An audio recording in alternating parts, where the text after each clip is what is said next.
Sa isang liblib na isla, nakatira ang isang napakagandang dalaga na may malaanghelang muka. Ngunit kapalit nito ang pagiging lapitin niya sa mata ng mga lalaking may demonyong pagnanasa. Isang gabi, ginabi ng uwi ang dalagang galing bayan. Nagtatrabaho kasi siyang labandera sa pamilyang Arkanghel.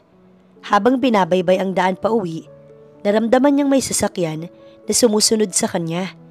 Bagaman kinakabahan, pinilit niyang lakasan ang loob na magpatuloy sa paglalakad habang taimtim na nananalangin. Ngunit sa muling paghakbang, may mga kamay na basta na lamang tumakip sa kanyang bibig. Nang magising ang dalaga, nasa loob na siya ng isang kwarto at katabi ang isang lalaki. Kung hindi siya nagkakamali, ito ang bunsong anak ng mga Arkanghel na kakarating lang galing ibang bansa. Naramdaman naman ni Hans na gising na ang babae. Pasimple niya itong pinagmasdan at napakagandang talaga. "Stop crying. Nakukulili ako. From now on, ito na ang bagong buhay mo kasama ako." Matigas niyang sabi sa babae. "Hindi, ayoko dito. Parang awa mo na pakawalan mo ko dito." Umiiyak nitong pakiusap, ngunit nginisihan lamang niya ito. Walang nagawa ang dalaga, kundi sundin ang gusto ng lalaki. Isa pa, bantay sarado ang kwarto na kanyang kinaroroonan. Makalipas ang 2 buwan, nakaramdam ng madalas na pagkahilo at pagsusuka ang dalaga. Bagay na kanyang kinabahala. Naawa naman sa kanya si Hans, kaya pinatignan siya nito sa doktor at nalaman nilang 1 buwan na siyang buntis. Gusto niyang magalit sa mundo dahil nagbunga ang gabi-gabing ginawa ni Hans sa kanya, pero wala naman siyang magawa. Isang hapon, aksidente niyang narinig mismo sa bibig ni Hans na balak nitong ipalaglag ang kanilang anak, bagay na hindi pabor sa kanya. Upang mailigtas ang anak sa sinapupunan, ginawa niya ang lahat upang makatakas kay Hans Arkanghel. Isang umaga, pagdating ni Alyana sa mansyon ng mga Arkanghel kung saan siya nagtatrabaho bilang labandera, nagkakagulo ang mga katulong. Bawat isa hindi mapakali sa ginagawa, bagay na pinagtaka niya. Mag-1 taon na siyang labandera ng pamilya Arkanghel. Parehong mabait ang mag-asawa, maging ang panganay na anak ng mga ito. Ang kwento ng mga katulong, 2 lang ang anak ng mag-asawa. Ang isa ay nasa ibang bansa, kasalukuyang nag-aaral. Kaagad na siyang nagtungo sa laundry area nang makasalubong ang isang katulong na si Myla. Matanda lang ito sa kanya ng 1 taon. Matagal na itong naninilbihan sa mga Arkanghel, kaya naman marami na itong alam tungkol sa buhay ng kanilang mga amo. "Anong okasyon, Myla? Bakit aligaga kayong lahat?" "Ngayon kasi ang dating ni Sir Hans, galing US. Grabe, Alyana, kapag nakita mo siya, tsak malalaglag ang panty mo." "Hindi naman siguro, tsaka wala pa sa isip ko ang ma-inlove. At isa pa, tayong mga mahihirap, malabong magustuhan ng mayayaman, lalo pat anak ng amo natin." "Ay sus, akala mo lang yun, pero sa ganda mong yan, imposibleng hindi ka mapansin ng isang Hans Arkanghel." Bago pa humaba ang kanilang usapan, nagpaalam na siya kay Myla na kailangan na niyang maglaba para maagang matapos. Habang naglalaba, naririnig ni Alyana na nagkakagulo. Pasimple siyang sumilip sa maliit na butas at nakita niya ang isang matangkad na lalaki na kayakap ni Mrs. Arkanghel. Naisip ni Alyana na eto na siguro ang Hans na sinasabi kanina ni Myla. Tama nga ang kaibigan, gwapo ang lalaking yun. Yun nga lang, salubong ang makapal nitong mga kilay. Nang matapos maglaba, kaagad niyang sinampay ang mga nilabhan. Habang nagsasampay, bigla na lamang may yumakap sa kanyang likuran. Dala ng labis na pagkagulat, napasigaw si Alyana, ngunit may mainit na bagay na dumampi sa kanyang mga labi. Sa halip na itulak ang pangahas na humalik sa kanya, naistatwa bigla ang dalaga. First time niyang mahalikan at sa isang estranghero pa mismo. Hindi naman nagtagal ang halik na yun. "Sa tingin ko, first time mong mahalikan. Alam mo kung bakit ko nasabi? Dahil sa response ng katawan mo." Nakangising sabi ng lalaki. Doon lang natauhan si Alyana.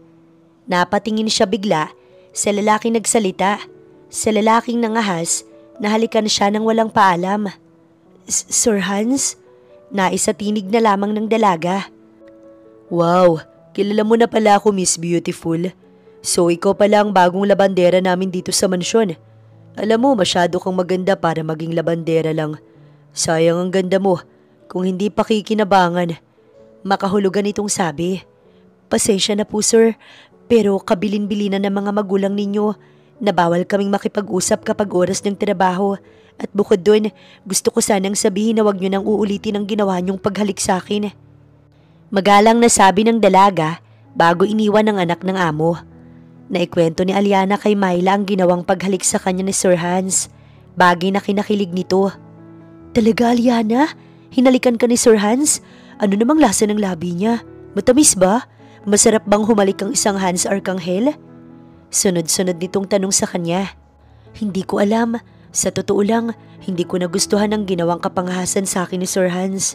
Pero wala akong nagawa dahil anak siya ng amo natin. Ang arte mo naman girl, dapat nga magpasalamat ka dahil napansin ka ng anak ng amo natin. Sa katulad nating mahihirap, kailangan nating kumapit sa patalim at sunggaban ng pagkakataon. Maganda ka Aliana, kaya kung ako sa'yo, gamitin mo ang ganda mo para makahanap ng lalaking mag-aahon sa'yo sa kahirapan. Kung sa tingin mo type ka ni Sir Hans, aba sunggaban mo na bago pa magbago ang isip niya. Mahabang tura ni Myla. Siguro kung ibang babae lang siya, baka yun ang ginawa niya. Pero iba siya, kontento na ang dalaga sa simple nilang pamumuhay. At isa pa, nakakakain naman silang mag-anak ng 3 beses sa isang araw. Simula nang dumating sa mansyon ng mga Arkanghel ang anak na bunso, hindi na naging komportable si Aliana. Pakiramdam niya kahit anong gawin niya o kahit saan siya magpunta, sinusundan siya nito ng tingin. Samantala, naaaliw naman si Hans na pagmasdan ang kanilang labandera. Sobrang ganda nito o mas tamang sabihin na nakakasilaw ang kagandahan nitong taglay. Kaya naman unang araw pa lang niya sa mansyon, naakit siyang halikan nito. Hindi na siya nasurpresa nang malasahan ng matamis nitong mga labi na kay lambot para sa binata. Higit pa doon ang gusto niyang matikman sa dalaga. Kinabukasan, pinuntahan ni Hans ang kaibigang si Daniel. Una, gusto niya itong kamustahin at pangalawa, may mahalaga siyang sadya rito. Nagulat pa ito nang mapagbuksan siya ng pinto. Hindi kasi nito alam na nakabalik na siya ng Pilipinas. Grabe ka naman bro, bakit hindi mo sa akin sinabi na magbabakasyon ka pala? Eh di sana, nakapagpahandaman lang ako ng isang welcome party para sa'yo. Ani Daniel sa boses na may himig pagtatampo. Sorry bro, biglaan kasi ang pagbabakasyon ko dito. Paano ba naman si mama? Kinukulit ako magbakasyon na. Kaya para matigil na sa pangungulit sa akin, pinagbigyan ko na lang. So gimmick tayo mamayang gabi. Dating gawi, maraming disco bar na dito sa atin. At syempre, maraming magagandang babae doon. Yaya sa kanya ni Daniel, pero umiling siya na pinagtaka naman ito. Himala, ngayon ka lang tumanggi. Bakit may target ka na ba? Pahiram ako ng mga tauhan mo. May papagawa lang ako sa kanila bukas. Malapad ang ngiting sabi ni Hans sa kaibigan. Ayun, kaya naman pala dahil may plano ka na. Yes, at importante ito Daniel. Alam mo naman ako kapag may naisip ka agad na ginagawa. Hoy Hans, wala pang 1 linggo buhat nang dumating ka. Tapos may kalokohan ka na kaagad na naisip? Siyempre, ganun talaga. Mahirap na't baka maunahan pa ako ng iba. Hulaan ko, babae yan no. Ikaw talaga kapag babae, ayaw mong magpalamang. Sa halip na sagutin ng kaibigan, tinawanan niya lang ito. Buo na ang plano niya at walang makakapigil sa kanya. Pagkagaling kay Daniel, kaagad siyang umuwi ng bahay. Dumiretso siya ng laundry area. Nakita niya ang dalaga na busy sa paglalaba. Kahit nakasuot lang ito ng duster, hindi maipagkakaila kung gaano ito kaganda at kakinis, bagay na nagpainit sa kanya. Magiging akin ka rin Aliana, malapit na. Bulong niya sa sarili. Kamuntik pang mapamura ang binata nang biglang sumulpot si Myla sa kanyang harapan. Sorry Sir Hans kung nagulat kita. Ano po ba kasing ginagawa niyo dito? Walang prenong sabi ng babae. Tumahimik ka. Baka marinig ka ni Aliana. Saway niya sa babae na kaagad namang nagsorry sa kanya. Sorry po talaga sir. Sige, maiwan ko na kayo dito.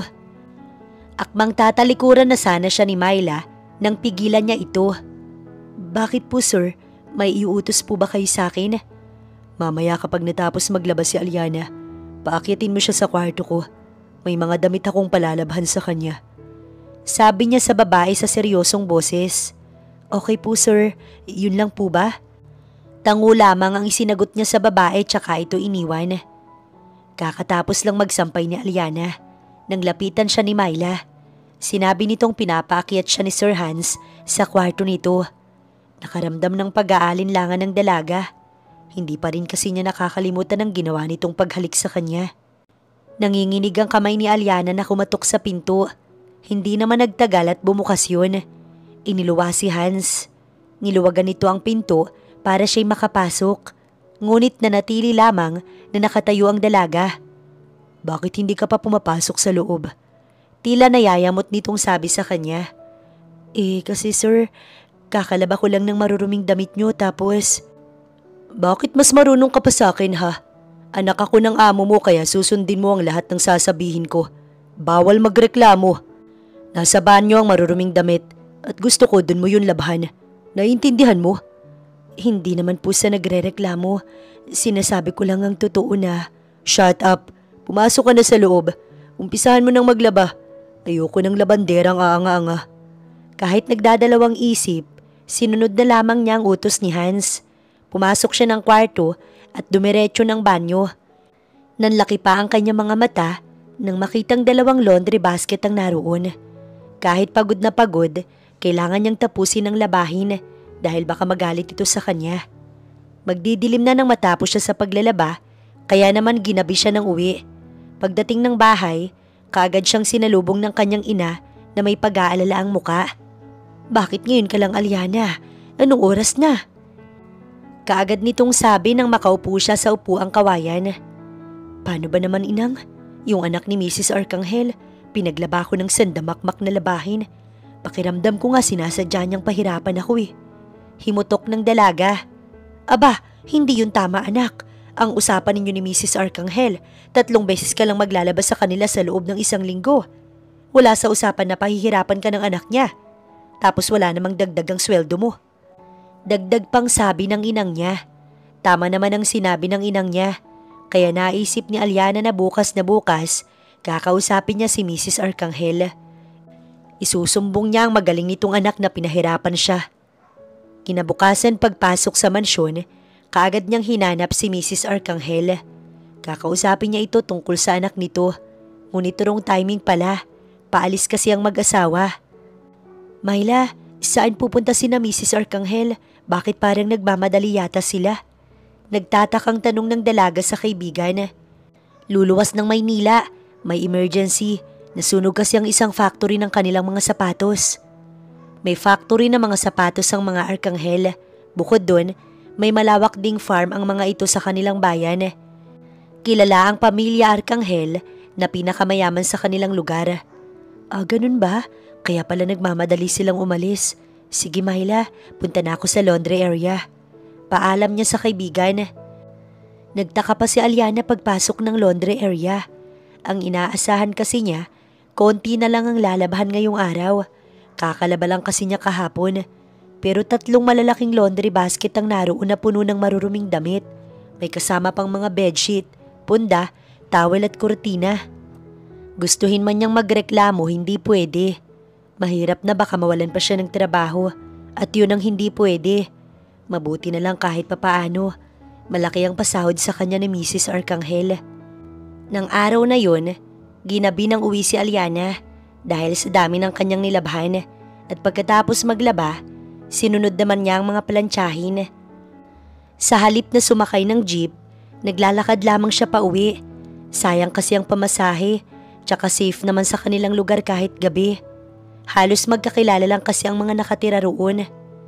Habang binabaybay ang daan pa uwi, naramdaman ni Aliana na may sasakyang sumusunod sa kanya. Sa halip na matakot, ipinagpatuloy lamang niya ang paglalakad hanggang sa bigla na lamang may tumakip sa bibig niya. Habang busy sa pagbabasa ng magazine, nakarinig ng mahihinang katok sa pintuan ng binata. Tinatamad na tumayo upang pagbuksan ng kumakatok sa labas. Nasa kabilang kwarto na ang babae, boss. Sabi ng lalaki na ikinangiti niya. Good job. Anya sa lalaki sabay abot ng makapal na sobre. Salamat, boss. Basta ayusin ninyo ang pagbabantay sa labas, maliwanag ba? Tumango ito sa kanya, tsaka umalis na.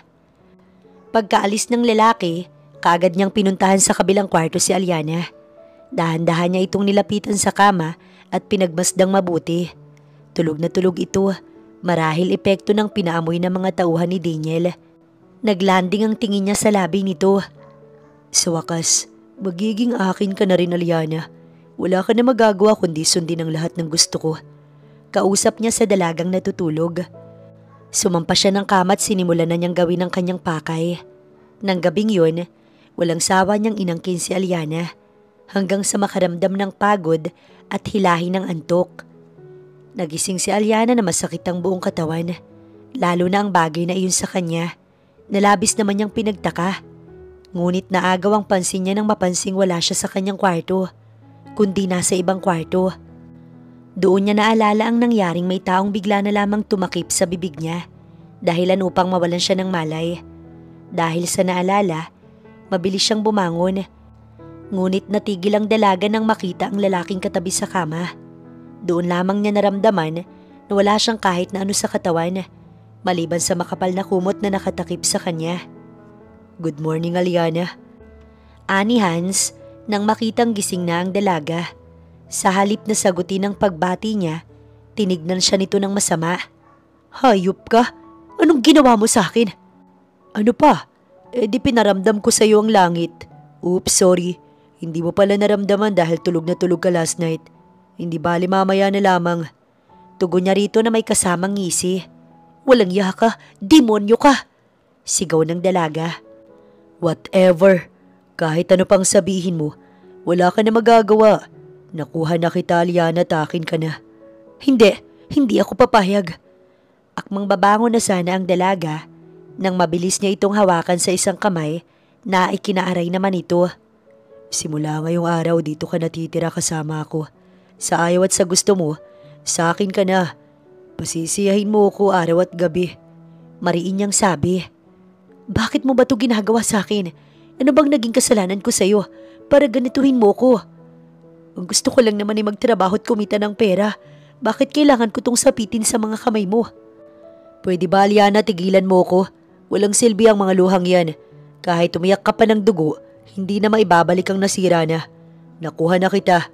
Akin ka na kaya kung ako sa'yo. Umayos ka bago pa ako mapuno sa'yo. Padabog na bumangon ng kama ang binata at nagtungo ng banyo. Habang naiwan namang umiiyak ang kawawang dalaga.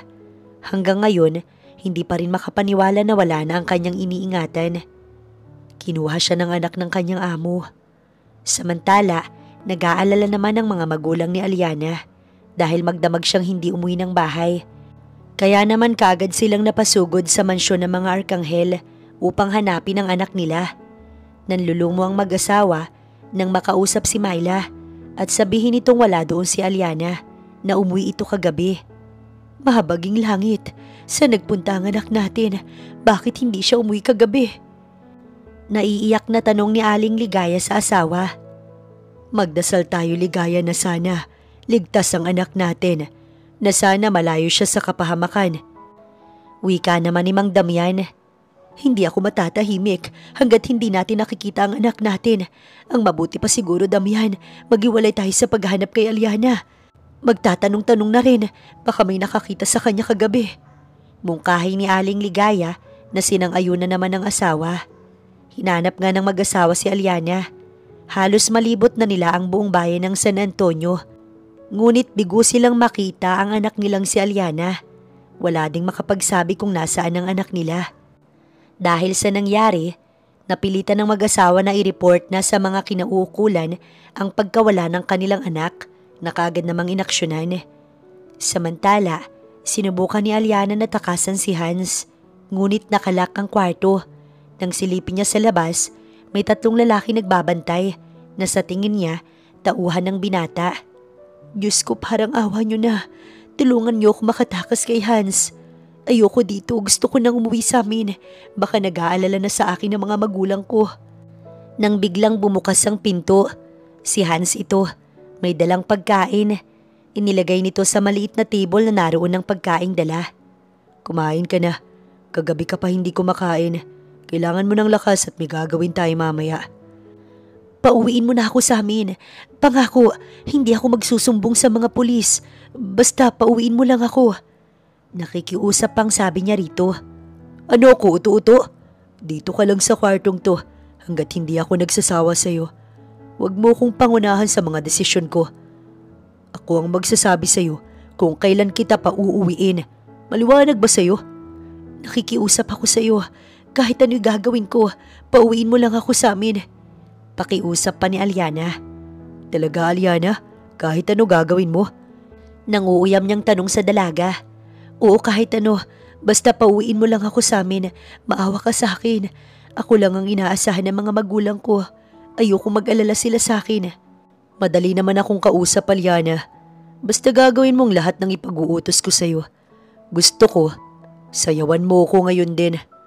Kahit labag sa kalooban ni Aliana, kailangan niyang sundin si Hans kapalit ng kanyang kalayaan. Akala niya noon, biyaya ang kagandahan. Yun pala, may kapalit itong kapahamakan.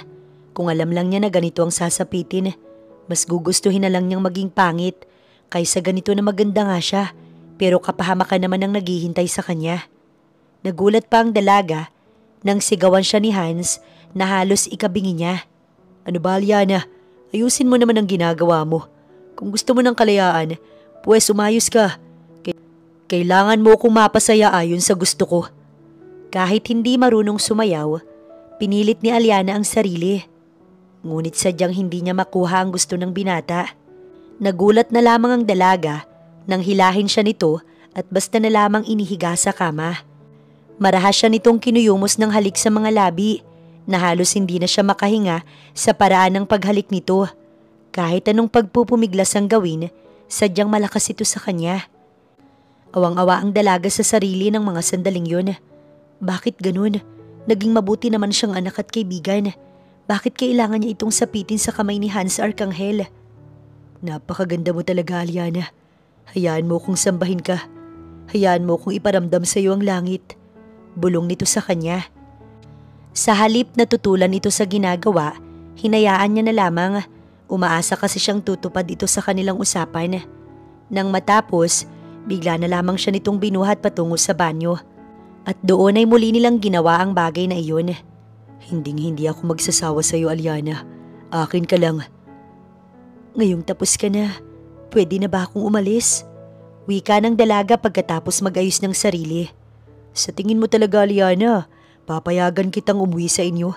Hindi ka uuwi sa inyo. Dito ka lang hanggat hindi ako nagsasawa sa iyo. Napakawalang yamo. Ano pa bang gusto mo sa akin? Kinuha mo na. Tama na, tigilan mo na ako. Ayoko na. Sigaw niya sa binata. Bakit, Aliana? Hindi mo ba nagustuhan ang mga ginawa natin? Kulang pa ba, ha? Sabihin mo kung kulang pa at pagbibigyan kita. Huwag mo kong itulad sa iyo dahil hindi tayo magkatulad. Tama ka, Aliana. Hindi nga tayo magkatulad dahil ginto ako at ikaw isa ka lang dakilang utusan. Masakit ang sinabing iyon sa kanya ni Hans, ngunit walang kasing sakit ang ginagawa nito sa kanya. Mahirap man tanggapin, ngunit nawawala na siya ng pag-asa na makabalik pa sa mga magulang. Baka kailangan niya nang tanggapin na iyon ang kanyang kapalaran. Nang mga sumunod na araw, hinayaan na lamang niya si Hans kung anong gusto nitong gawin. Pagod na siyang makiusap at magmakaawa. Hihintayin na lamang niya ang araw kung kailang sawa na ito sa kanya. Ipinagdadasal na lamang niya na makayanan at malampasan ang pagsubok na kinakaharap niya ngayon. Manhid na ang katawan niya sa mga haplos nitong nakakadiri, sa mga halik nito na kay rahas, at higit sa lahat, sa araw-araw na ginagawa nito ang bagay na iyon sa kanya. Daig pa niya ang isang bayaran. Isang gabi, kakauwi lang ni Hans sa mansyon nang salubungin siya ng ina. Sabihin mo nga sa akin, Hans, ano bang pinagkakaabalahan mo palagi? Umaalis ka na lang palagi ng bahay. Uuwi ka lang saglit para maligo at magbihis pagkatapos ay aalis na naman. Nothing, ma. Tumatambay lang ako sa mga kaibigan ko. Alam niyo naman na matagal ako nawala, kaya kailangan kong sulitin ang mga araw na nandito pa ako. pagsisinungaling niya. Sigurado ka ba? Kilala kita anak. Alam ko kung kailan ka nagsisinungaling at nagsasabi ng totoo. Remember, 6 years ago, may ginawa kang kalo. Wag mo nang ipaalala yan sa akin. Matagal ng panahon ang nakalipas. Tsaka maayos na ang lahat. Bukod doon nagbagong buhay na ako. Kaya nga ako umalis, di ba, para kalimutan ang mga nangyari noon. Sana nga, Hans, dahil hindi ko na alam ang gagawin sa oras na may kalukuhan ka na namang gawin. Trust me, Mama. Wala akong gagawin na ikagagalit ninyo, okay? Mabuti kung ganun dahil ayokong dumating sa punto na ako pang magpapakulong sa'yo na sarili kong anak. Nang mapag-isa sa sala, sunod-sunod na buntong hininga ang ginawa niya. Dahil sa pag-uusap nila ng kanyang mama, naalala niya bigla si Abigail. Wala akong kasalanan sa nangyari sa'yo, Abigail. Wala akong kasalanan. Mestiza matangos ang ilong at biniyayaan ng magandang katawan si Abigail Perez, ang bagong pasok na katulong sa kanilang mansyon. Unang kita pa lang niya sa dalaga, talaga namang nabighani siya rito. Naging malapit silang dalawa hanggang sa niligawan niya ito. Ngunit pinaasa lang siya nito. Nalaman niyang ang driver sa katapat nilang bahay ang sinagot ng babae. Galit na galit siya noon sa dalaga dahil pinaasa lang siya nito at pinaglaruan ang kanyang damdamin. Sa labis na galit, kinidnap niya ito at dinala sa kanilang rest house sa Tagaytay. Kahit anong pagmamakaawa nito sa kanya, ay naging sarado ang kanyang isipan. Kinulong niya ito sa isang kwarto hanggang isang gabi sa labis na kalasingan. Walang awa niya itong inangkin.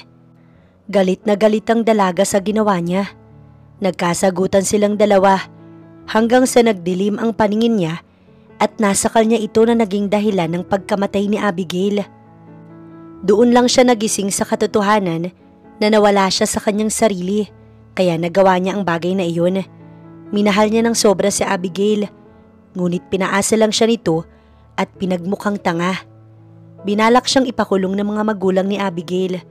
Ngunit dahil mahirap lamang ang mga ito, kaya hindi natuloy. Lalo na nang mag-offer ng malaking halaga ang mama niya sa mga magulang ni Abigail kapalit ng kanyang kalayaan. Noong una, nagmatigas pa ang mga ito. Ngunit kalaunan, napapayag din ang kanyang ama. Matapos ng gulong ginawa niya, napagdesisyonan ng mga magulang niya na ipadala siya sa ibang bansa upang doon ipagpatuloy ang pag-aaral at makalimutan ang nangyari kay Abigail. Simula nun, hindi na siya nagmahal ulit. Para sa kanya lahat ng mga babae, pare-pareho lang na paasa na dapat ang babae, laruan lang at parausan, hindi dapat minamahal at sineseryoso. Ngayon lang ulit siya nagka-interes sa isang babae, ngunit sisiguraduhin niya na this time, hindi na siya maluloko at maiisahan dahil hindi na puso ang paiiralin niya, kundi utak. Naihilamos na lamang niya ang dalawang kamay sa sariling muka nang maalala ang madilim na nakaraan ng kanyang buhay. Bago bumalik sa bahay na kinaroroonan ni Aliana, dumaan muna siya sa puntod ni Abigail. Kamusta ka na, Abigail? Alam mo bang may nakilala akong kasing ganda mo? Aliana ang pangalan. Hawak ko siya ngayon. Don't worry, hindi siya matutulad sa'yo. Alam mo kung bakit? Dahil masunurin siya at isa pa wala siyang boyfriend. Hindi katulad mong paasa. Alam mo, sa totoo lang, nakakalimutan na nga kita. Kaya lang itong si Mama pinapaalala ka sa akin. Kaya ito, naisip ko na dalawin ka dito at ikwento sa iyo ang nangyayari sa akin. Malaki ang kasalanan mo sa akin, Abigail. Dahil sa iyo nagkaganito ako. Dahil sa iyo, nahihirapan ako magtiwala at magmahal. Dahil natatakot ako masaktan, kagaya ng pinaramdam mo sa akin. Kaya si Aliana mananatili siyang bihag ko hanggat hindi ako nagsasawa sa kanya. Pagkatapos magtirik ng kandila, kaagad rin siyang umalis. Pagdating sa bahay na kinaroroonan ni Aliana, naabutan niya itong nakahiga at natutulog. Naupo siya sa gilid ng kama at pinagmasdan itong mabuti. Aminin man niya sa hindi lang katawan nito ang gusto niya, kundi buong pagkatao. Ngunit natatakot siyang sumugal ulit. Ayaw na niyang masaktan. Akin ka lang, Aliana. Sasamahan mo ko dito hanggang sa huling hininga ko. Naramdaman naman ni Aliana na may mga matang nakatingin sa kanya. Alam niyang si Hans yun, kaya pinili na lamang niyang magtulog-tulugan kaysa makita ang pagmumukha ng binata. Alam kong gising ka, Aliana. Bumangon ka na dyan. May dala akong pagkain galing mansyon. Ayokong kumain. Hayaan mo na ako. Gusto ko nang mamatay. Wala nang silbi ang buhay ko kung mananatili ako dito kasama ka. Narinig niya ang mahina nitong pagtawa. Wala kang choice, Aliana. Dahil hawak kita, tsaka hindi ka pa pwedeng mamatay. Hindi pa ako sawa sa'yo. Napaigtad ang dalaga nang haplusin ni Hans ang mukha niya. Pababa sa kanyang labi. Ilang sandali pa, naramdaman niya ang labi nito na humahalik sa kanyang batok paakyat sa kanyang tenga. Katulad ng mga nakaraang araw, wala na naman siyang nagawa nang gamitin siya nito. Wala itong pinapalampas na sandali, basta maisipan nito na gawin nila ang bagay na iyon. Matapos ang nakakadiring sandali, iniwan siya nito sa kwarto na parang walang nangyari. Napaiyak na lamang siyang tinakpan ng katawan. 2 months later, nagising na lamang si Aliana na masama ang pakiramdam, nahihilo at nasusuka. Dali-dali siyang tumakbo sa banyo para doon sumuka. Paglabas ng banyo, nakita niyang nakaupo sa kama ang binata. Anong nangyari sa'yo? Bakit nagsusuka ka? Seryoso itong nakatingin sa mukha niya. Hindi ko alam, baka mamamatay na ako. Pabarang niyang sagot na kinatawa naman ito. Tandaan mo, Aliana, hindi ka pa pwedeng mamatay hanggat hindi ako nagsasawa sa'yo. 2 buwan mo na akong kinukulong dito at ginagamit. Hindi ka pa ba nagsasawa? Kasi ako sawang-sawa na sa ginagawa mo sa akin. Gusto ko na tong matapos at bumalik sa dating buhay ko. Ang dami mong kaartihan. Nag-i-enjoy ka din naman sa ginagawa natin. Dapat ka magpasalamat ka pa sa akin dahil ikaw ang natipuhan ko. Hindi mo na kailangan maglaba pa dahil dito, prinsesa ang turing ko sa'yo. Prinsesa? Paano ko naging prinsesa? Kung araw at gabi, ginaganito mo ang pagkatao ko. Pagod na ako, Hans. Gusto ko na tong matapos. Matapos ang sagutan nilang dalawa, narinig niya ang pag-alis ng kotse nito. Bagay na pinagpapasalamat niya. Sa tuwing nakikita niya ang mukha ni Hans, galit at pagkasuklam ang nangingibabaw sa kanyang puso. Isang araw habang kumakain ng mag-anak na Arkanghel, napansin ni Hans na panay ang tingin sa kanya ng mama niya. Bagay na pinagtaka niya. Ma, kanina ko pa napapansin na tinitignan niyo ko. May gusto ba kayong sabihin sa akin? Mahigit 2 buwan nang nawala si Aliana at hanggang ngayon hindi pa rin siya natatagpuan ng mga pulis. Humingi na sa amin ng tulong ang mga magulang niya. Panimula ng ginang. O ngayon, ano naman ang kinalaman natin sa pagkawala ni Aliana, ma? Baka naman kasi may boyfriend yun at sumama para makipagtanan. Baliwala niyang sagot. Hindi ganong klaseng babae si Aliana. Kaya alam ko na hindi niya yun magagawa. Isa pa, walang boyfriend yun dahil focus siya sa mga magulang niya at sa pagtatrabaho. Magtapat ka nga sa akin, Hans. May kinalaman ka ba sa pagkawala ni Aliana? Diretsahang tanong ng ginang. Wait, bakit niyo ako tinatanong ng ganyan? Ano naman ang kinalaman ko sa pagkawala ng Alianang yun? Relax, anak. Tinatanong ka lang ng mama mo. Hindi mo kami masisisi kung maisip namin na may kinalaman ka sa pagkawala ni Aliana. Ani naman ng kanyang papa. Pues wala akong kinalaman sa pagkawala ng babaeng yun. Sorry pero nawala na ako ng ganang kumain. Sabi niya sa mga magulang tsaka nagmamadaling tumayo at lumabas ng dining. Sa tingin mo, Han, may kinalaman nga kaya ang anak natin sa pagkawala ni Aliana? Tanong ng ginang sa asawa. Hindi ko alam. Sana nga wala. Dahil kapag nagkataon, inulit lang niya ang nangyari noon. Diyos ko, wag naman sana, Han. Ayokong dumating sa punto na tayo mismo ang magpapakulong sa sarili nating anak. Nangangambang sabi ng ginang. Samantala, napapadalas naman ang pagkahilo at pagsusuka ni Aliana. Bagay na kinabahala niya. Aaminin niya sa kanyang sarili na gusto na niyang mamatay dahil nawawala na siya ng pag-asa na makaalis pa sa kwartong yun. Ngunit iniisip niya ang mga magulang. Ang akala niya, hahayaan lang siya ni Hans sa ganoong kalagayan. Ngunit isang araw, pinagbihis siya nito at dinala sa klinik ng kaibigan na babae. Kamusta, Salvi? Bakit madalas siyang magsuka at mahilo? Narinig niyang tanong nito sa doktorang sumuri sa kanya. Congratulations, Hans. Buntis ang girlfriend mo. Nakangiti nitong tugon. Nakita niyang lalong sumeryoso ang mukha nito. Hindi alam ng dalaga kung ano ang mararamdaman ngayong nalaman niyang buntis siya. Nagbunga ang ginawa ni Hans sa kanya. Tahimik lamang sila habang nasa biyahe, pabalik sa kanyang kulungan. Napansin niyang malalim ang iniisip ni Hans. Nang makarating ng bahay, kaagad siya nitong kinausap. Mahinala ang dalaga na tungkol sa pagbubuntis niya ang sasabihin nito. Hindi ako masaya na malamang buntis ka. Ani ng binata habang nakatingin sa tiyan niya. Kung hindi ka natutuwa, mas lalo naman ako. Kawawa ang bata. Malalaman niyang walang kasing sama ang kanyang ama. At hindi lang yun, malalaman din niya na bunga siya ng ginawa mo sa akin. Matapang niyang sabi kay Hans. Shut up, hindi nakakatuwa ang mga lumalabas dyan sa bibig mo. Bakit Hans?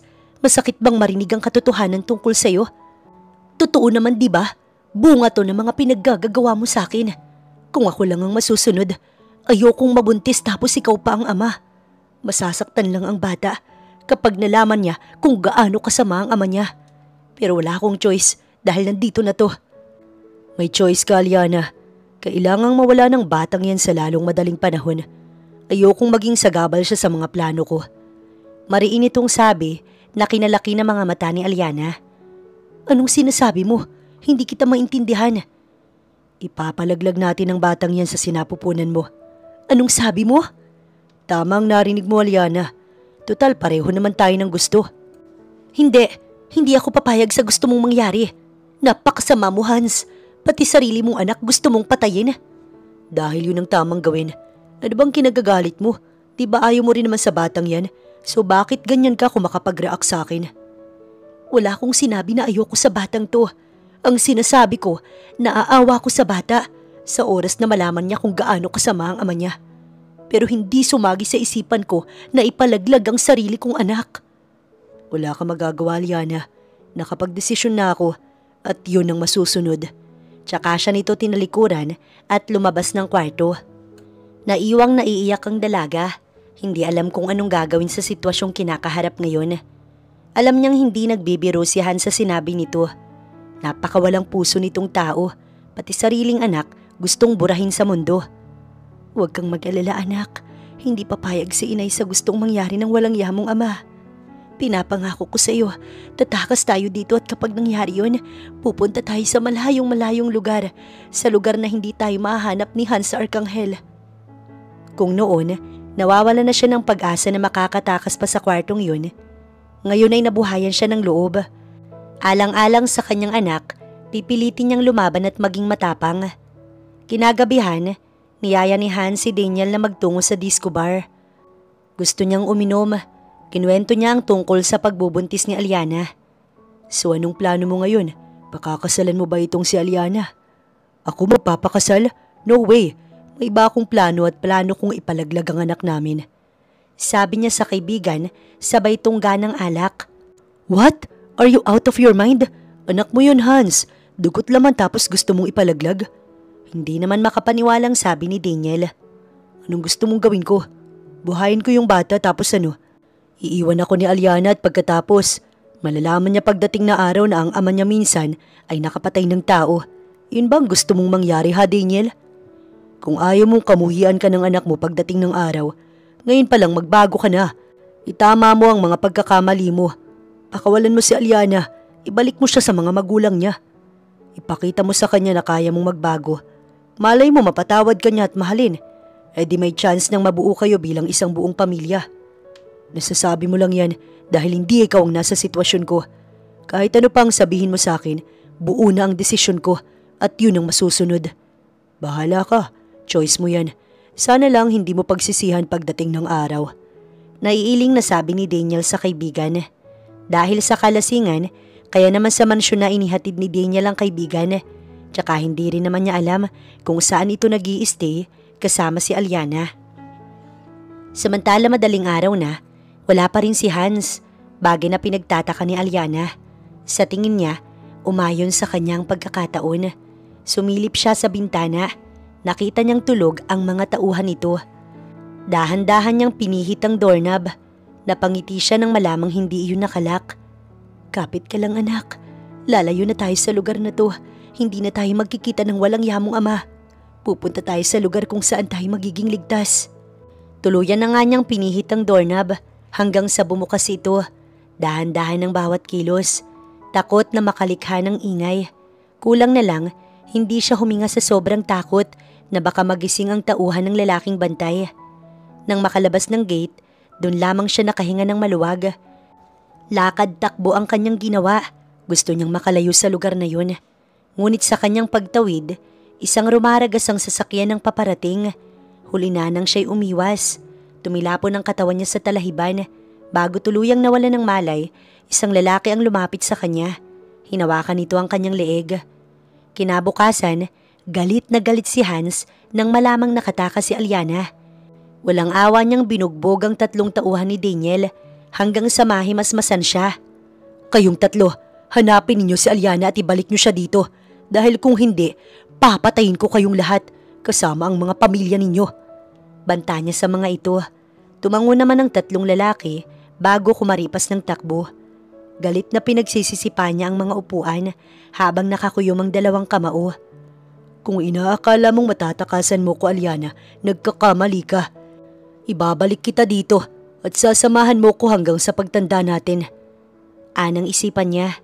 Dinampot niya ang isang stick ng yosi at sinindihan bago hinit-hit. Hindi pwedeng wala siyang gawin. Kailangan niyang mahanap si Aliana bago kumagat ang dilim. Ngunit maggagabi na, hindi pa rin natatagpuan ng mga tauhan ni Daniel si Aliana. Nalabis niyang ikinagalit. Dahil dito, binunot niya ang baril na nakasukbit sa kanyang likuran. At walang awa na pinagbababaril ang mga tauhan ni Daniel hanggang sa malagutan ng hininga. Mga inutil, iisang babae lang natakasan pa kayo. Sabi niya, tsaka nagmamadaling lumabas ng bahay at sumakay ng sasakyan. Pinuntahan niya si Daniel at sinabi ang nangyari. Anong plano mo ngayon? Hahanapin ko si Aliana. Kahit halughugin ko ang buong Pilipinas, maibalik ko lang siya dito. Maawa ka naman sa kanya. Dala-dala niya ang anak mo. Baka ito na ang sign para bitiwan mo siya. Maawa ka sa mag-ina mo, Hans. Payo sa kanya ng kaibigan. Wala akong pakailam sa bata. Si Aliana lang ang kailangan ko. Narinig mo? Si Aliana lang ang kailangan ko. Siya lang. Naiiling na lamang si Daniel sa kaibigan. Gusto niya itong itama dahil naliligaw na ito ng landas. Wala na ito sa tamang pag-iisip. Samantala, nang magising si Aliana, nasa isang kwarto na siya nang kung hindi siya nagkakamali, nasa hospital siya. Habang inaalala ang mga nangyari, biglang bumukas ang pinto. Mula roon, iniluwa ang isang gwapong lalaki na may maamong muka. Thanks God, you're awake. Kaagad na sabi ng lalaki nang makitang gising na siya. Sino ka? Tanong niya sa lalaki. I'm Lyndon Aragon. Ako ang nagligtas sa'yo. Ikaw ang nagligtas sa akin? Yes, nakita kasi kitang tumilapon sa talahiban. Ang bala ko sana, hahabulin ko yung driver ng sasakyan na nakabangga sa'yo. Kaya lang nakita kitang tumilapon, kaya inuna na kitang iligtas. Mahabang sabi ng lalaki. Salamat sa pagliligtas mo sa akin. Utang ko sa iyo ang buhay ko. You're welcome, miss. Aliana ang pangalan ko. Siya nga pala ang sabi ng doktor na tumingin sa iyo. Buntis ka. Mabuti na lamang maganda ang kapit ng bata kaya safe siya. Dagdag pa nito. Doon lang naalala ni Aliana ang tungkol sa pagbubuntis. Nagpapasalamat siya sa Diyos dahil ligtas silang mag-ina. Mabuti na lamang at may mabuting puso ang tumulong sa kanya. Salamat ulit, Mr. Lyndon, sa pagligtas mo sa akin. Kakapalan ko na ang mukha ko. Kailangan ko ng tulong mo. Anong tulong ang kailangan mo? Hindi na nga nagpaligoy-ligoy ang dalaga. Sinabi niya ang lahat-lahat kay Lyndon, simula sa pagdukot sa kanya ni Hans hanggang sa pagtakas niya. Nakita niya sa mga mata nito ang awa para sa kanya. Don't worry, Aliana. Tutulungan kita. Pinapangako ko sa iyo hindi ka mahanap ng taong yun. Salamat, Mr. Lyndon. Ang formal naman masyado ng Mr. Lyndon. Lyndon na lang ang itawag mo sa akin. Tsaka mukhang hindi naman masyadong nagkakalayo ang mga edad natin.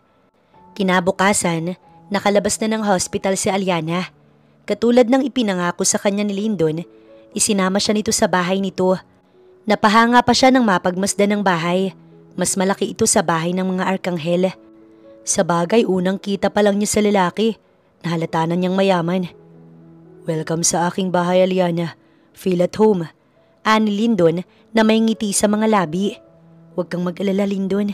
Pagtatrabahuhan ko ang pagtira ko dito. Saan pala ang maid's quarter?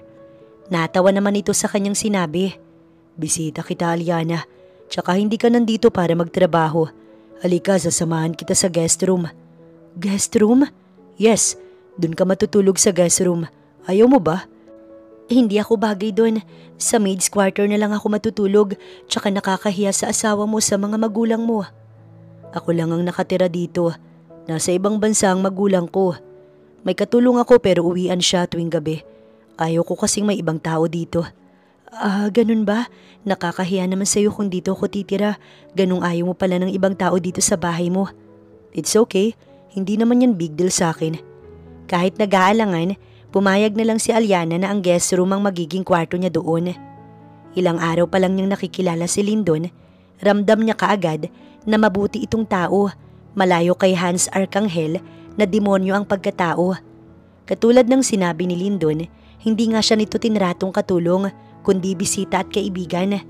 Pinag-shopping siya nito ng mga damit, bagay na labis niyang ikinahiya sa lalaki. Nalaman niyang binata pa pala ito at nagmamay-ari ng ilang malalaking hotel sa Maynila.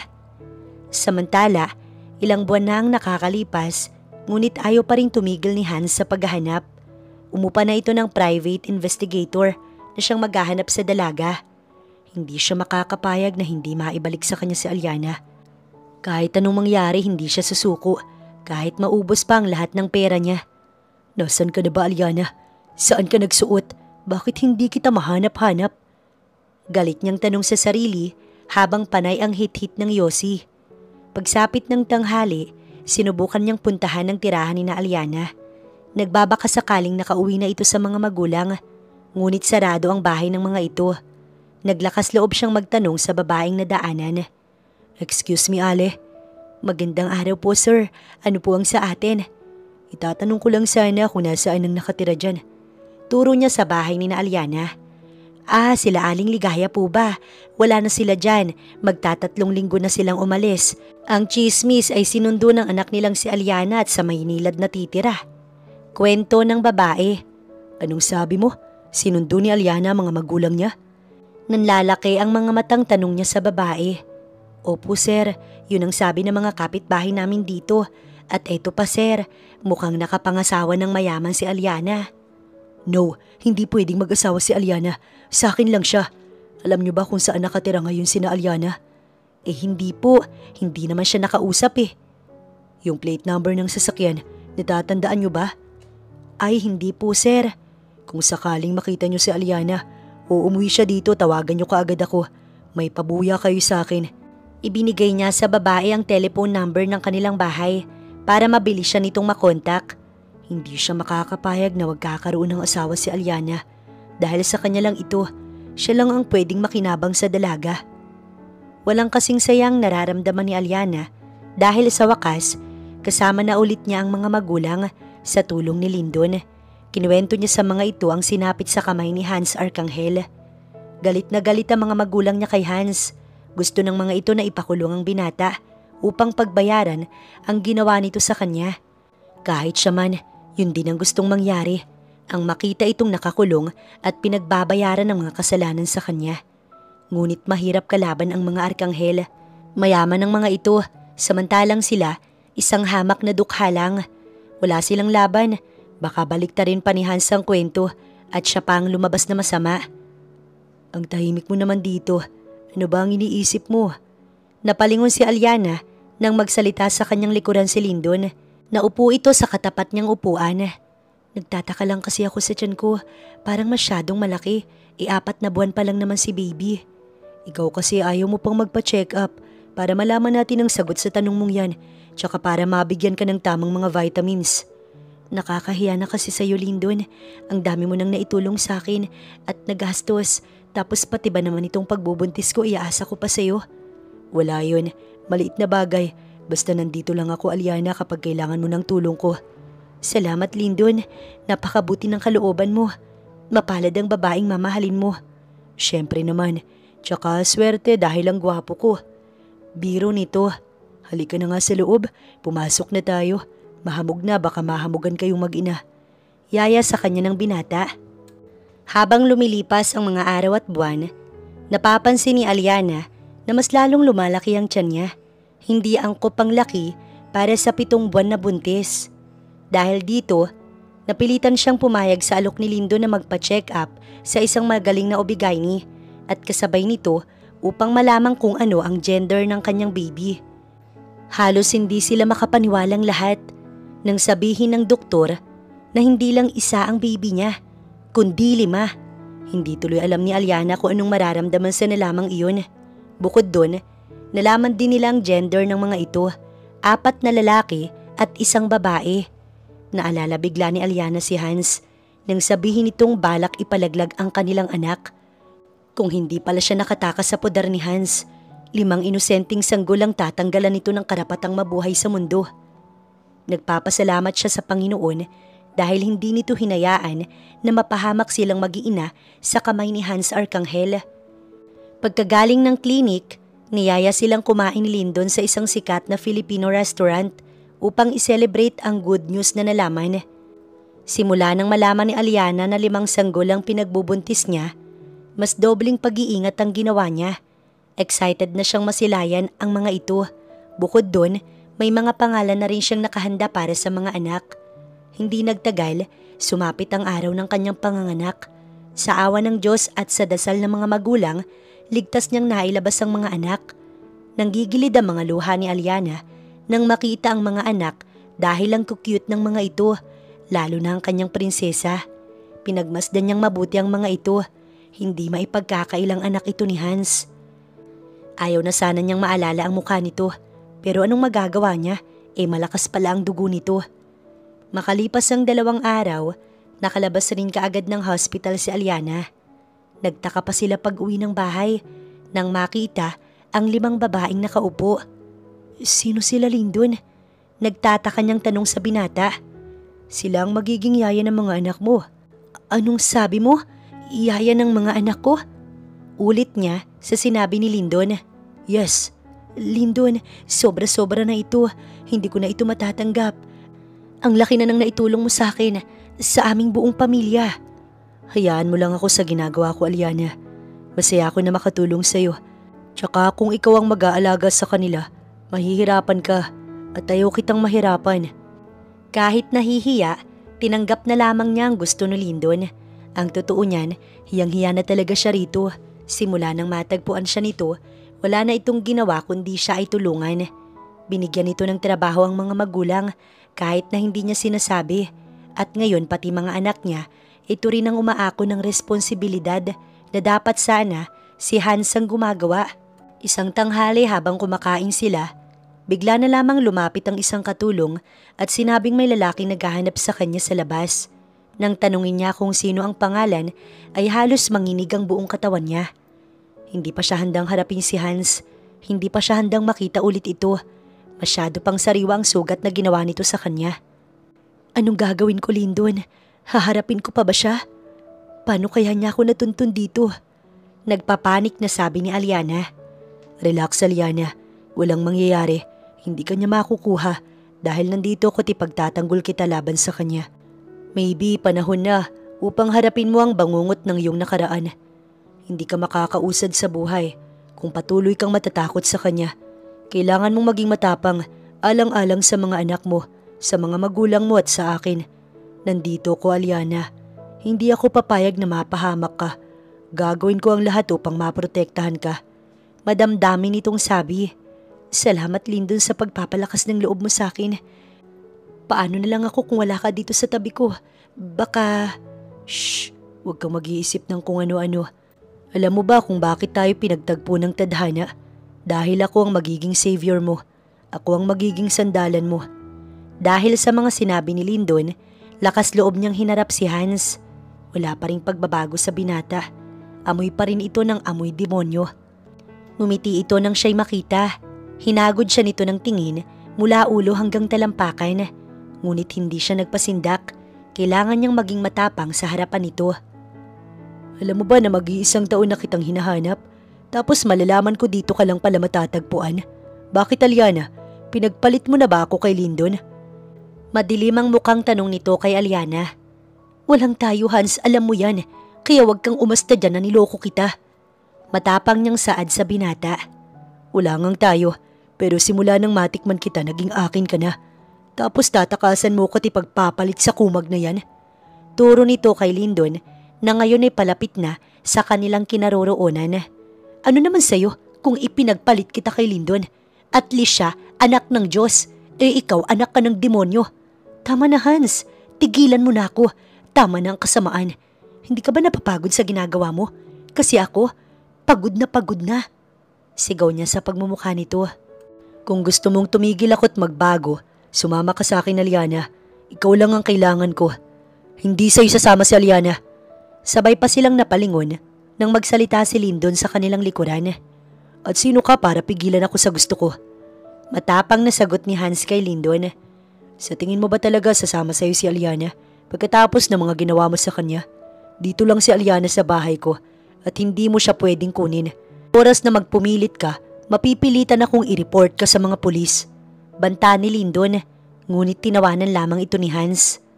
Sa nakikita ko sa mga mata mo may gusto ka kay Aliana. Para sabihin ko sa'yo, pinagsawaan ko na siya. Kung magiging kayo man, tira-tirahan ko na lang ang sinalo mo. Papayag ka ba na ang babaeng gusto mo ay tira-tira na lang ng ibang lalaki? Nang uuyam na sabi ni Hans. Hindi yun importante sa akin. Ang mahalaga, mahal ko ang isang tao. Hindi kagaya mo na puro kamunduhan lang ang alam at walang paninindigan sa buhay. Umalis ka na, Hans, bago pa kita ipakaladkad sa mga security guard. Pagtataboy ni Lyndon. Fine, aalis ako pero ito ang tatandaan mo, Aliana. Babalikan kita. Hindi ako papayag na mapunta ka sa lalaking yan dahil akin ka. Banta ni Hans kay Aliana bago tuluyang umalis. Okay ka lang ba? Okay lang ako, Lyndon. Salamat sa pagtatanggol mo sa akin. Wala yun. Halika na sa loob. Ituloy na natin ang pagkain. Samantala pagdating ng mansyon, galit na pinagbabato ni Hans ang mga gamit na naroon. Hindi niya matanggap na may ibang lalaking umaaligid kay Aliana at kasama pa nito sa iisang bubong. Dapat siya lang ang nasa tabi nito. Siya lang dapat ang kasama nito. Buwisit ka, Lyndon Aragon. May araw ka rin sa akin. Pagbabayaran mo ang pang-aagaw mo kay Aliana sa akin. Pagsisisihan mo na ako ang kinalaban mo. Anong nangyayari sa iyo, Hans? Bakit mo pinagbababasag ang mga gamit natin? Nag-aalalang tanong ni Mrs. Arcangel. Ma, si Aliana, nakita ko na siya pero ayaw niyang sumama sa akin. Please, Mama, tulungan mo ko. Kausapin mo siya para sa akin. Ibalik mo sa akin si Aliana. Tura ni Hans. Anak, ano bang nangyari sa iyo? Bakit nagkakaganyan ka ng dahil lang sa isang babae? Kailangan ko si Aliana, Mama, right now. Kung mahal mo ko, kakausapin mo siya para sa akin. Awang-awa na niyakap ni Mrs. Arcangel ang anak. Hindi niya matanggap na nagpapakabaliw ito ng dahil lamang sa isang babae at sa kanilang nabandera pa. Nang hapong yun, hindi inaasahan ni Aliana na magiging bisita niya si Mrs. Arcangel. Oo, mabait ito sa kanya, pero ina pa rin ito ni Hans, ang lalaking na namantala sa kanya. Kayo po pala, Mrs. Arcangel. Ano pong maipaglilingkod ko sa inyo? Magalang niyang sabi sa ginang. Hindi na ako magpapaligoy-ligoy pa, Aliana. Kailangan ka ng anak ko. Diretsahan itong sabi. Anong sinasabi niyo, Mrs. Arcangel? Hindi ko kayo maintindihan. Ngayon ko lang nakitang nagkaganito ang anak ko nang dahil lamang sa babae. Kailangan ka niya, Aliana. Bilang ina niya, ako na ang nakikiusap sa'yo. Puntahan mo sa bahay si Hans. Mag-usap kayong dalawa. Hindi niyo alam ang sinasabi ninyo dahil wala kayong alam sa kahiyupang pinaggagawa niya sa akin ng magaling ninyong anak. Alam niyo ba kung anong ginawa niya sa akin? Kinidnap niya ako. Ikinulong sa isang kwarto at paulit-ulit na pinagsamantalahan. Ilang buwan niyang ginawa sa akin yon hanggang sa nagbunga. Nang malaman niyang buntis ako, binalak niyang ipalaglag ang anak namin. Mabuti na lang natakasan ko siya dahil kung hindi, 5 sanggol ang pagkakaitan niyang mabuhay dito sa mundo. Hindi naman makapaniwala ang ginang sa sinabi niya. Marahil hindi nito naisip na magagawa ni Hans ang kanyang mga sinasabi. Totoo ba ang mga sinasabi mo sa akin?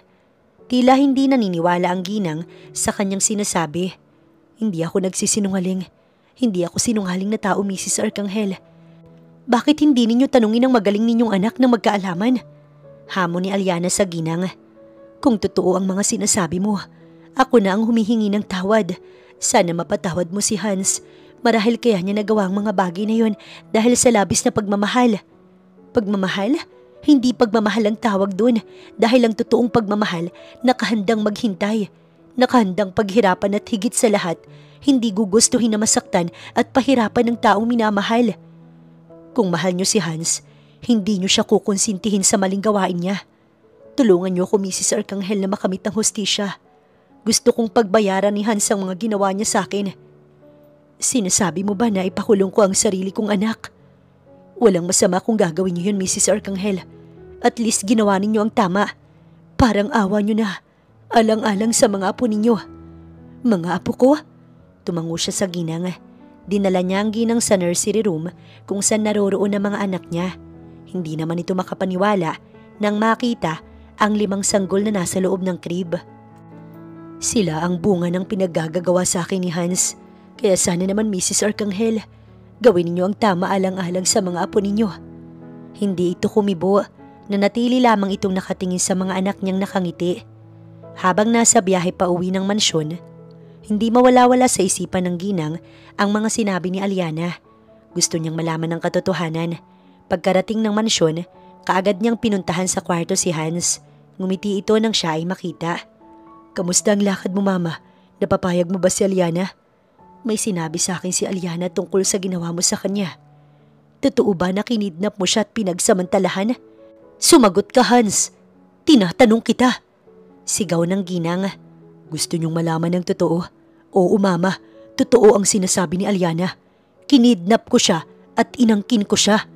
Pag-amin ni Hans sa ina at isang malakas na sampalang dumapo sa mukha niya galing sa ginang. Bakit mo yun ginawa, Hans? Hindi ka pa ba natuto sa nangyari noon kay Abigail? Bakit mo pa inulit? Sigaw nito sa kanya. Dahil yun lang ang paraan para mapasa akin si Aliana. Walang masama sa ginawa ko. Ginawa ko lang ang nararapat. Ganting sigaw niya sa ina. Estupido! Hindi kita pinalaki para lang maging kidnapper, mamamatay tao at higit sa lahat, manggagamit. Minahal ka namin ng sobra-sobra. San ba kami nagkulang? Bakit kailangan mong maligaw ng landas? I'm sorry, Ma. Nagmahal lang naman ako. Ginawa ko lang ang sa tingin ko ay tama. Please, Mama, kausapin mo ulit si Aliana. Kumbinsihin mo siyang mahalin ako, pangako. This time magbabago na talaga ako. It's too late. Kinasusuklaman ka ni Aliana. At sa tingin ko wala na siyang balak na ipakita sa iyo ang mga anak ninyo. Anong sabi ninyo? Mga anak namin ni Aliana? Pinakita sa akin kanina ni Aliana ang mga anak nyo.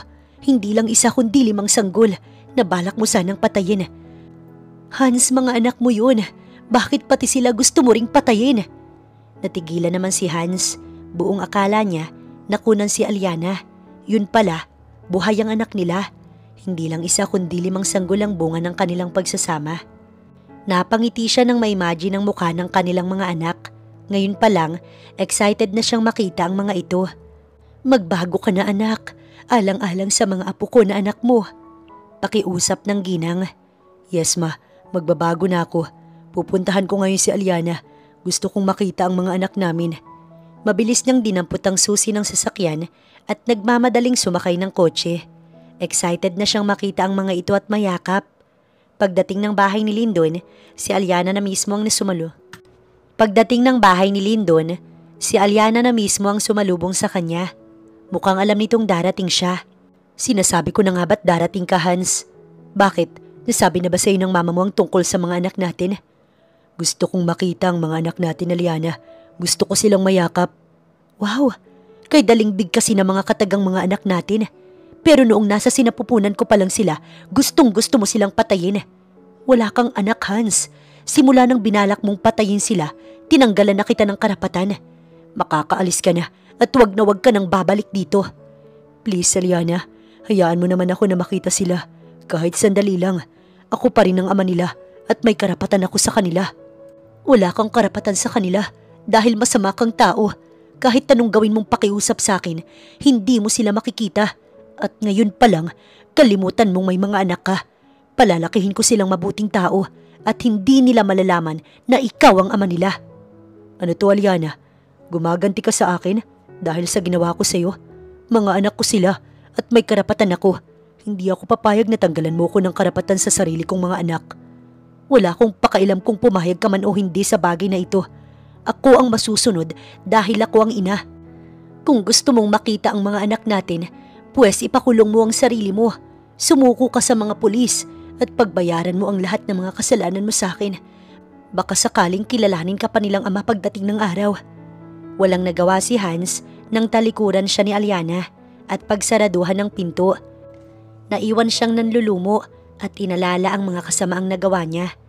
Pagbalik ng mansyon, nagtataka pa si Hans nang makita ang 3 pulis na kausap ng kanyang magulang at tubili siyang lumapit sa mga ito. Anong nangyari dito, ma? Bakit may mga pulis? Tanong niya sa mga ito nang makalapit. Nagkatinginan naman ang mga magulang niya bago nagsalita.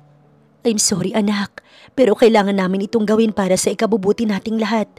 Panahon na upang pagbayaran mo ang lahat ng mga kasalanang nagawa mo. Umiiyak na sabi ng ginang. Don't tell me na ipapakulong ninyo ko. Mapa, anak niyo ko. Hindi niyo to pwedeng gawin sa akin. I'm sorry anak, nakapagdesisyon na kami ng mama mo. Mahirap ito para sa amin, pero kailangan namin gawin ng tama. Wika ng kanyang papa. Hindi ako papayag na makulong. Sigaw niya sa mga ito at patakbong lumabas ng bahay. Ngunit mabilis siyang hinabol ng mga pulis at pinusasan. Kahit anong pagmamakaawa niya sa mga magulang, hindi siya pinakinggan. Walang nagawa si Hans nang isakay siya ng mga pulis sa sasakyan at dalihin sa presinto. Naiwan namang nakokonsensya ang kanyang mga magulang. Han, tama ba talaga itong ginawa natin? Tanong ni Mrs. Arcangel sa asawa. Walang mali sa ginawa natin. Tinatama lang natin ang mga pagkakamali ni Hans. Oo, mahirap at masakit dahil anak natin siya. Balang araw, maiintindihan din niya kung bakit natin ito ginawa. Tugon naman ni Mr. Arcangel. Nang malaman ni Aliana ang balita tungkol kay Hans, halos hindi siya makapaniwala na nakakulong na ngayon ang taong nambaboy sa kanya. Nang araw ding yun, pinuntahan niya si Hans sa presinto upang makasiguro na totoo ang balitang nakarating sa kanya. Ngumiti ito nang siya'y makita. Nandito ka ba para pagtawanan ako? Panalo ka na, Aliana. Pinakulong ako ng sarili kong mga magulang. Wala nang natira sa akin. Lahat kayo iniwan niyo ko. Oo Hans, nandito ko para siguraduhin nakakulong ka na talaga. At kung tatanungin mo ko kung masaya ako ngayon, ang sagot ko ay oo. Masayang-masaya ko oo dahil sa wakas, mabibigyan na ng hustisya ang sinapit ko sa mga kamay mo. Dito ka na mabubulok at dito ka na rin mamamatay. Pagkatapos niyang sabihin ng mga katagang yun, mabilis niya itong iniwan. Kahit anong pagtawag nito sa pangalan niya, hindi niya ito pinansin. Pasakay na siya ng kotse ni Lindon nang biglang sumulpot sa kanyang harapan ang mag-asawang Arcangel. Tapos na, Aliana. Makakamit mo na ang hustisya, sabi ni Mrs. Arcangel. Kung iniisip niyong magpapasalamat ako dahil sa ginawa ninyo, pasensya na pero hindi ko yun gagawin. Matapang niyang sabi sa mag-asawang Arcangel. Tuluyan na ngang nakulong si Hans dahil sa patong-patong nitong mga kasalanan. Nalaman ni Aliana ang tungkol kay Abigail at kung paano itong namatay sa mga kamay ni Hans. Ang akala niya, siya lang ang biktima nito, pero hindi pala. Kung tutuusin, mas matindi pa ang sinapit ni Abigail sa kamay ng binata. Naging dahilan ng pagkamatay nito. Ngayong malaya na siya sa anino ni Hans, panahon na upang mag-umpisa siya ng panibagong buhay kasama ng mga anak niya at mga magulang. Nagpa siya silang mag-anak na lumipat ng bahay dahil nakakahiya na kay Lindon. Ayaw sanang pumayag ni Lindon, ngunit wala itong nagawa kundi ang igalang ang kanyang desisyon. Hindi nagtagal, nagtapat ito ng tunay na nararamdaman para sa kanya. Ngunit tinanggihan niya ang pag-ibig ni Lindon. Hindi pa siya handang pumasok sa pakikipagrelasyon. Masyado pang sariwa sa kanyang puso ang mga nangyari sa kanya. Sa ngayon, gusto muna niyang mag-focus sa mga anak. Gusto niyang ibigay ang lahat ng pagmamahal at atensyon sa mga ito. Kahit wala si Hans sa buhay nilang mag-iina. Isang araw, dumating sa kanilang bahay si Mrs. Arcangel. Nakikiusap ito kung pwede niyang dalawin si Hans kahit sandali lang kasama ng mga bata. Gusto daw nitong makita ang mga anak nila. Pasensya na Mrs. Arcangel, pero wala akong balak na dalawin ng kriminal niyong anak. Tsaka sinabi ko naman na sa kanya na tinanggalan ko na siya ng karapatan sa mga anak namin. Matapang niyang sabi sa ginang. Sa gulat ni Aliana, bigla na lamang itong lumuhod sa kanyang harapan habang umiiyak at nakikiusap. Please, Aliana, kahit sandali lang, puntahan mo naman si Hans. Huwag mong ipagkait sa kanya na makita ang mga bata. Pasensya na talaga, Mrs. Arcangel. Nakapagdesisyon na ako at hindi na yun magbabago. Laylay ang balikat na umalis ang ginang. Siguro nga, masyado nang naging bato ang puso niya dahil sa mga nangyari sa buhay niya. Samantala, napapadalas naman ang pagkahilo at pagkahimatay ni Hans, kaya naman nakiusap ang mga magulang niya sa warden kung pwede nila itong dalhin sa hospital upang matingnan ng doktor. Mabuti na lamang at pumayag. Halos manghina ang buong katawan ng mag-asawa, lalo na ni Mrs. Arcangel, nang sabihin ng doktor ang naging resulta sa isinagawang test kay Hans. May leukemia si Hans at may taning na ang buhay. Hindi inaasahan ng mag-asawa na naman na pala nito ang sakit ng mama ni Mrs. Arcangel. Ito na ba ang karma ko sa lahat ng mga masasamang ginawa ko? Shh! Huwag kang magsalita ng ganyan. Gagawin namin ang lahat upang mabuhay ka. Hindi kami papayag na mamatay ka. Umiiyak na sabi ng ginang. Ma naman, nagpapatawa ka ba? Ang linaw ng sinabi ng doktor. May sakit ako't may taning na ang buhay ko. Anytime, kukunin na niya ako sa inyo. Gusto ko bago ko mawala, makita ko si Aliana at ang mga anak namin. Huwag kang mag-alala, anak. Makikita mo sila. Pangako ng mag-asawa. Kinausap nga ng mag-asawang Arcangel si Aliana, ngunit kagaya ng dati, naging matigas ulit ang puso nito. Hindi ito naniniwala sa sinasabi nilang may sakit si Hans. Nang dalawin nila sa kulungan ng anak, kaagad nitong hinanap ang mag-iina, ngunit umiling sila rito. Hindi ko masisisi si Aliana. Kung ayaw talaga niya ako makita, malaki ang naging kasalanan ko sa kanila. Gusto ko makapagwala na ako. Ibigay mo to kay Aliana. Nasa sulat na yan ang lahat ng gusto kong sabihin sa kanya. Mabilis na lumipas ang ilang buwan. Isang gabi, nakatanggap ng tawag ang mag-asawa galing kulungan at sinabi nitong wala na si Hans. Sa labis na pagkabigla, hinimatay ang ginang. Samantala nang malaman ni Aliana ang nangyari kay Hans, hindi niya alam ang magiging reaksyon. Buong akala niya, nagsisinungaling lang ito na ginagamit lang nito ang mga magulang upang kausapin niya ito. Sa unang gabi ng lamay ni Hans, nagtungo siya sa mansyon upang makita ito sa huling pagkakataon. Habang pinagmamasdan ang bangkay ni Hans sa loob ng ataol, nilapitan siya ng ginang. May binigay ito sa kanya na papel na sa tingin niya ay sulat. Alam mo ba, bago nalagutan ng hininga ang anak ko, ay yakap-yakap niya ang litrato mo. Mahal na mahal ka talaga niya, Aliana. Yun ang nagtulak sa kanya upang gumawa ng masama. Doon lang napansin ni Aliana ang litrato niyang hawak-hawak pa rin ni Hans hanggang ataol. Gustuhin man niyang maawa sa binata, pero wala talaga siyang makapang-awa dito. Pagsakay ng kotse, doon lang niya binasa ang sulat ni Hans. Dear Aliana, alam ko kahit anong gawin ko, hindi mo na talaga ako mapapatawad at naiintindihan ko yun. Masyadong masakit ang mga ginawa ko sa iyo. Hindi ko hinihiling na patawarin mo ko, pero sana dumating ang araw na mapatawad mo ko. Mahal na mahal kita, Aliana. Ikaw na ang bahala sa mga anak natin. Alam kong mapapalaki mo sila ng maayos at mabuting tao dahil may mabuti kang puso. Alam mo ba, walang araw na hindi ko inimagine ang mga mukha nila, kung kamukha ko ba sila o kamukha mo. May gusto sana akong hilingin sa'yo. Sana mapagbigyan mo ko. Gusto ko sanang hindi nila malaman na ako ang kanilang ama. Ayokong dumating ang araw na kutsain sila ng mga tao dahil kriminal ang kanilang ama. Hindi na ako magtatagal, Aliana. Sana makita kita at ang mga anak natin sa huling sandali ko dito sa mundo. Pero mukhang malabong mangyari yun. Okay lang, naiintindihan ko naman ang dahilan mo. Kung nasaan ka man ngayon, Hans, magpahinga ka na.